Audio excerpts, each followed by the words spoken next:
Hello everybody, welcome back to our mini vlog. તો આજે સવારમાં હું તો ફ્રેશ થઈ ગઈ હતી, પણ મહાશય તો હજી સૂતા હતા. પછી નાસ્તો કરી અને આપણે આપણા ઘરના કામકાજમાં લાગી ગયા. ત્યારબાદ આપણે રેડી થઈ ગયા, કેમ કે આપણે જવાનું હતું બહાર. પછી અમે બંને જણા નીકળી પડ્યા અને સીધા જ પહોંચી ગયા દીદીના ઘરે.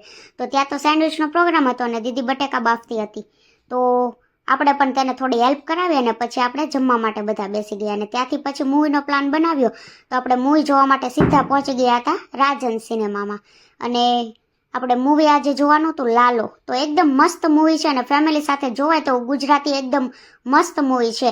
તો તમે પણ જો પ્લાન કરતા હોય તો કેન્સલ નહીં કરતા આ મૂવી જોવાનું, કેમ કે ફેમિલી સાથે જોવાયો ને એકદમ મસ્ત મૂવી છે. ત્યારબાદ 7 વાગે આપણું મૂવી પત્યું અને આપણે ત્યાંથી સીધા છોલે કુલચા ખાવા માટે જતા રહ્યા. તો છોલે કુલચા પણ એક નંબર હતા. તો કોને કોને ભાવે છોલે કુલચા કોમેન્ટ કરજો. પછી દીદીને દ્વારકા ગયા હતા તો આપણા માટે આ મૂર્તિ લાવ્યા હતા. તો મળશું ફરીથી આવા બ્લોગ સાથે, ત્યાં સુધી બાય.